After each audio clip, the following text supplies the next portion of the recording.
नाज है नवमी और नवमी का भंडारा जो बनता है तो जानते ही हैं कि बहुत आइटम बनता है। माता रानी को पसंद होता है ना कि भंडारे में हमारे लिए ये बने वो बने, तो इसी तरह हम लोग चॉइस से माता रानी आती हैं तो मांग मांग कर खाते हैं। तो इसीलिए हम लोग भंगार उनके मनपसंद चीज़ जैसे कि कोई कमी ना हो, इसीलिए हलवा बनाए, पूड़ी बनाए, खीर बनाए, चना का सब्ज़ी बनाए और साथ में एक सब्ज़ी और मिक्स होता है गोभी आलू का, वो बनाए।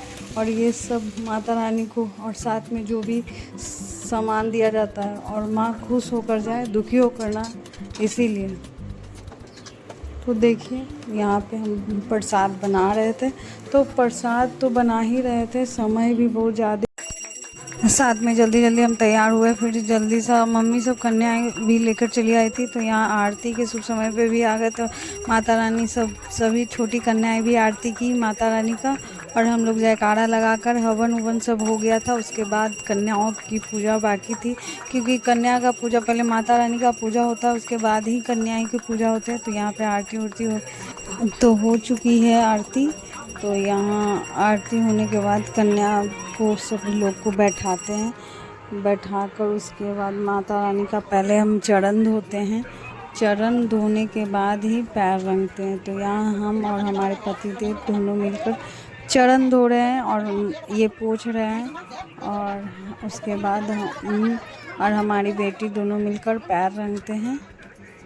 और सबसे छोटी कन्या ये इतनी ही छोटी थी कि कुछ कहीं के नहीं से छोटी तो थी, साथ में बहुत ज़्यादा उत्पात मचाई हुई थी। एक वो पूरा सोफा पे कूद कूद कर खेल रही थी, वो बैठ ही नहीं रही थी, कैसे कैसे उसका पैर रंगे हुए। फिर माथा पे चुन्नी भी नहीं रह रही थी, उसकी मम्मी डांट भी रही थी। तो फिर हमने मना भी किया कि मत डांटिए, अभी माता का स्वरूप है, वो नटखट कर रही है तो करने दीजिए, उससे कोई कुछ नहीं, वो माता का भी स्वरूप उनमें है, क्योंकि मैं कन्या के रूप में उनको पूजा कर रही है तो वही स्वरूप भी आ जाता है।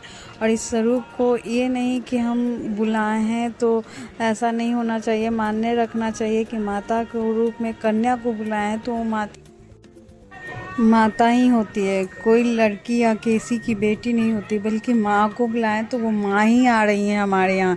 तो इसी रूप का समझिए कि अगर आप दिल और मन से कोई चीज़ कीजिएगा पूजा पाठ, तो आपको वो दृश्य दिखाई देगा। जैसे कि एक सबसे छोटी थी मेरे यहाँ जो घर पे आई थी, उसकी माँ कही कि वो पूरी भी नहीं खाती है, फिर वो पूरी देने नहीं दे रही थी कि नहीं दीजिए पूरी, वो नहीं खाती है पूरी। तो हम बोले नहीं, कम से कम एक पूरी तो दीजिए, तो एक पूरी दिए। और उसके बाद जब हमने अपने हाथों से उसे खिलाया तो वो एक पूरी खा भी ली और फिर दूसरा पूरी का मांग भी की।